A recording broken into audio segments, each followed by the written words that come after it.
Today I fucked up by wearing my late grandfather's shoes to a job interview. This happened January 2018.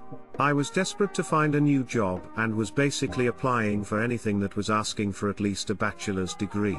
To provide some background, I graduated with a sciences degree and there was a job posting for a junior risk management position at an accounting firm that allowed folks with a STEM major to apply. And so I did, even though I barely knew anything about the field of accounting or risk management. But hey, might as well. Surprisingly, they invited me to do a 1-on-0 interview where you basically stare at your computer webcam and answer questions that the company has prepared for you ahead of time while recording your answer. It's a pretty awful experience. However, they were all soft skill questions, so I could answer them pretty decently. After that, I surprisingly got an invitation to have an interview in person at their office. I was very excited. Now for the fuck up. My family has an assortment of dress shoes that I could wear for the interview, and I ended up grabbing a pair that belonged to my late grandpa. They were looking fresh.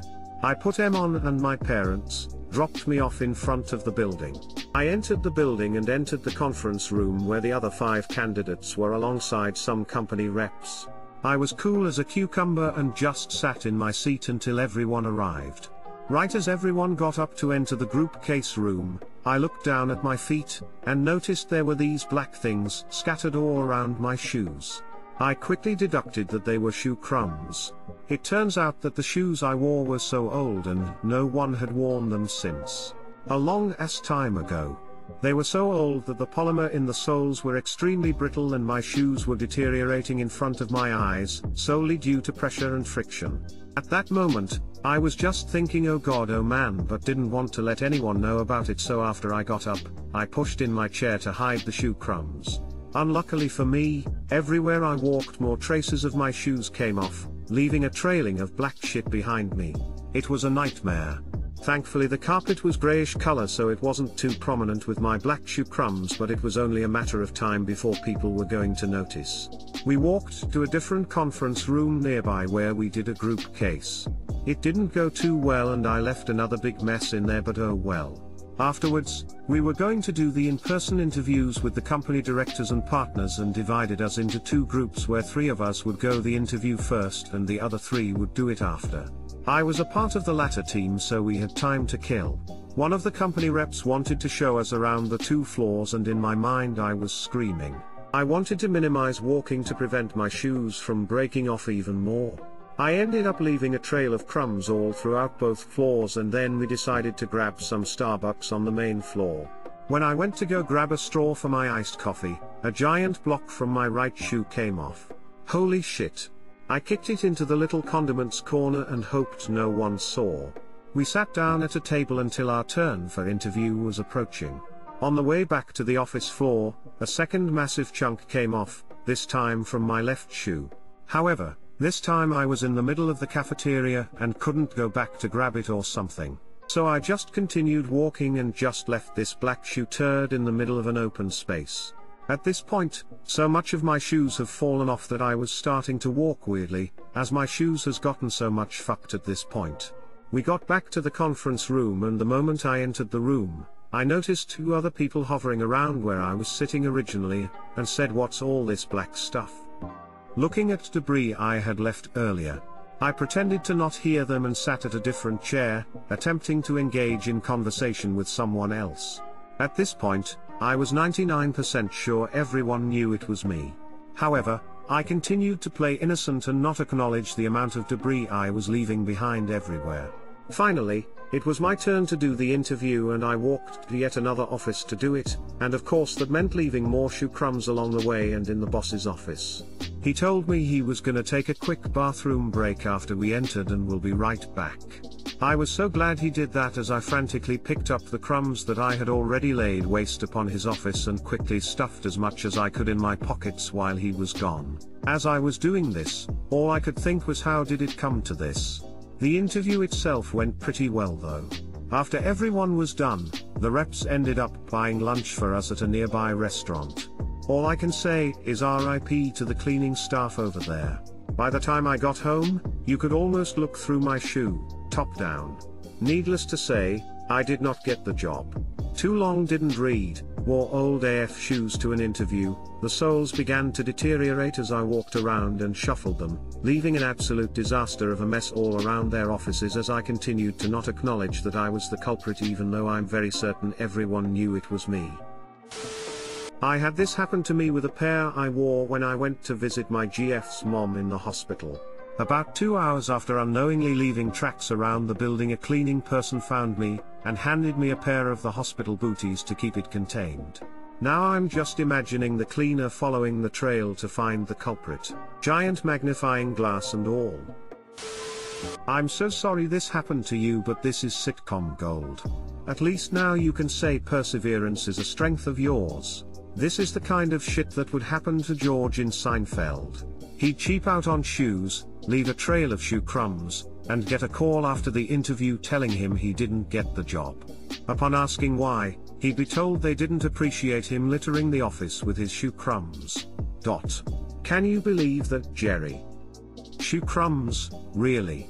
Jerry would make fun of him, George would get defensive and yell, and ultimately throw the shoes out. Kramer would find the shoes in the garbage, have his cobbler friend replace the soles, and the closing scene would be him strutting down the street with people admiring his shoes. Great story. I lost it at Black Shoe Turd. That would be a nightmare to live through, but it's very entertaining. This is so fucking hilarious. This story should be a Seinfeld episode, and George is wearing these shoes, Lamau. Damn, I was getting mad whenever they made you walk, Lamau. Today I fucked up by playing music for a sex dungeon. I currently live in an apartment building in Seattle. Nearby my unit is a man named Frank and his girlfriend, who is quite vocal, thus why I know her boyfriend's name. Now Frank and his girlfriend have incredibly loud sex throughout the entirety of Friday and Saturday nights. Annoyed by all of the sound and trying to find a way to blot it out, I began a habit a few months ago of playing music, singing, playing guitar, whenever they would start doing the dirty over the course of the last couple months.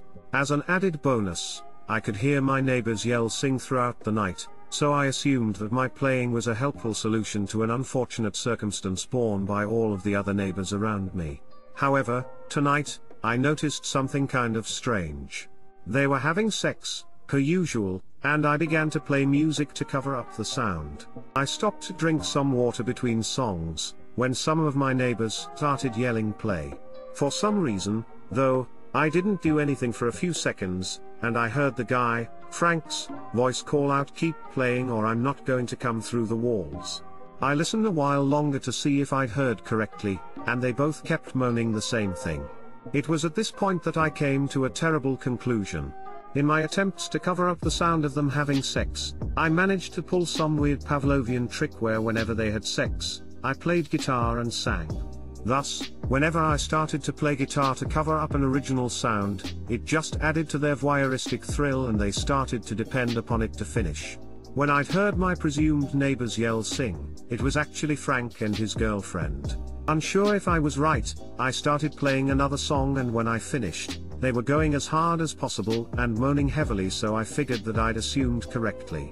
My neighbors then get understandably angry that my music playing has made this neighbor couple have sex, so then they begin to have really rough revenge sex against my wall because they think that I've caused this problem, which I have. At this point, I'm listening to Frank and his girlfriend and the couple next to my wall, one couple horny and one full of revenge, and all of this was because I tried to save myself from listening to sex in the first place. Edit, here's a video I uploaded as proof that I'm actually playing music. They weren't having sex this morning, so everyone will have to leave that part to their imagination. Second edit, wow, this really blew up. Hopefully everyone enjoyed the story. Regarding proof of their sex, I'm not going to record the sound of my neighbors screwing and upload it to the internet, so my apologies there. To answer everyone's questions, the song is an original, but I've never recorded anything professionally, and I play as a hobby. Third edit, this a few months later, but some people said that we should try to record the song, so we did. Hope those few that see this enjoy it. Too long didn't read, thought I was covering up sex sounds with music, turns out I was serenading a couple while they fucked and keeping them horny all night. Neighbors had angry sex against my bedroom wall as revenge for disturbing their sleep because I acted as a musical facilitator. Do you hear any other sounds, like arguing or cooking? Masturbate to anything you can hear and throw it back at them. Keep watching Michael Bay films. I'm almost there. You should play the most ridiculous and childish song you know, as an experiment. For example, you could sing the Mickey Mouse Clubhouse song and see if they can come. Edit, so many baby shark comments. Hot dog, hot diggity dog. Now you need to mess with sudden tempo changes. Go from upbeat high energy to slow melancholy pieces and back just as they get back into their stride each time. Musical note, ooh old man rye, shut your mouth baby, stand and deliver, musical note. I think this is the best one I've ever read. Your pain brings me great mirth. Sorry, mate. Benny Hill theme music. On loop. Imagine needing Benny Hill theme to come. Good God. Today I fucked up. I said no to my GF's proposal. Warning, this is a long one. Scroll down to the too long didn't read, if you don't want the full story. Yeah. I F'd up today. See, I've been dating my GF, K, for 5 years. We are deeply in love, we have pets together, we live together, etc. I've wanted to propose to her for about 2 years. The reason I haven't is that about 2 years ago, I got diagnosed with a rare disease and have been on and off several medications and chemotherapy. It's been very rough on the two of us, but Kay has stuck with me every step of the way. My disease, GPA, is chronic, deadly when left alone, and tough to beat in my particular case. I'm starting drugs that haven't been FDA approved for my condition. All other typical forms of treatment have failed and things are kinda bleak, but not terrible just yet. This new drug is promising, but hasn't been guaranteed to work. I'm terrified to say the least. All of this medical stuff has prevented me from being able to go outside, let alone commit to anything serious. I want to be healthy and stable before I even think about marriage. I don't want to leave Kay as a widow with no support. Kay and I had talked here and there about getting married, but had always come to the conclusion that I needed to go into remission first. We agreed to it, or so I thought. Flash forward to a few hours ago and Kay is with my family in a public restaurant, holding a ring and getting down on one knee. I saw my father, who has an extensive history of butting into my private affairs without asking to be involved, with his eyes wide and smiling. I immediately started freaking out. First thought, I haven't even gone into remission yet, and I have no clue if I'm going to get better.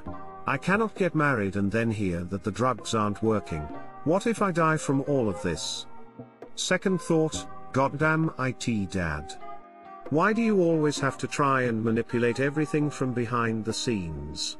I guess I'm coming off as a bit of a brat here, but my dad was a very involved parent when I was young. When I entered high school, my father would play me up to college recruiters, my boss at the time, and to teachers. The expectations would get so high that I couldn't live up to them. Similar situations happened with friends and extended family as well.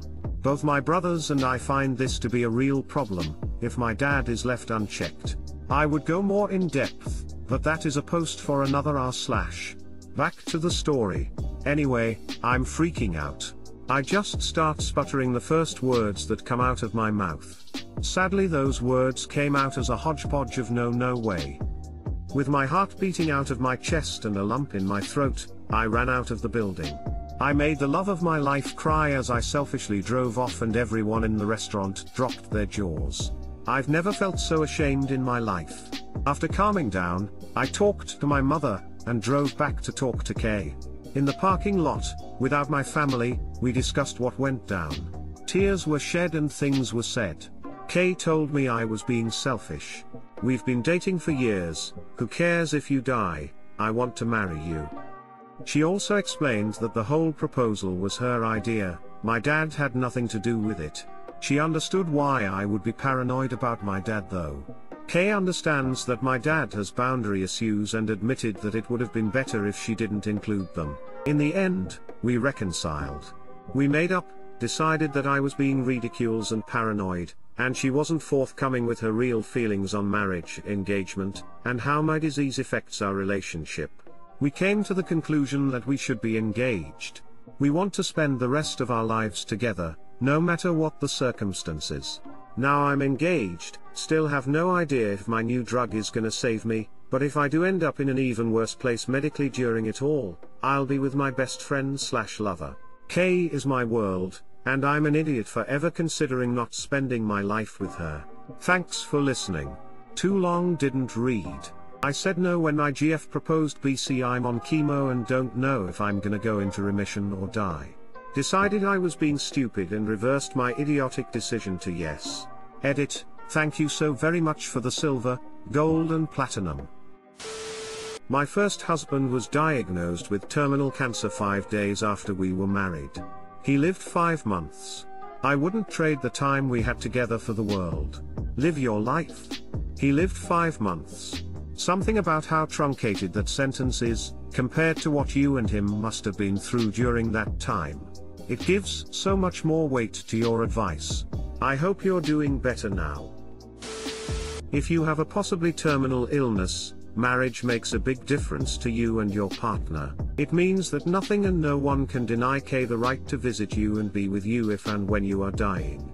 It means that she, and not your parents, will have permission to make medical decisions for you if you are incapacitated. This may be very important to you if your dad tends to be controlling. And it will make it easier to pass on any property to her if you do die. You would likely make her the beneficiary of your life insurance. Whether or not you get married or are merely engaged, you should write a will and a medical directive. Deleted. I'm a 13-year glioblastoma survivor. My chemotherapy at the time was a trial run and now it's one of the top chemotherapy treatments for brain cancer. Never give up hope. My thoughts are with you and your love. How did you propose to Mom? I didn't.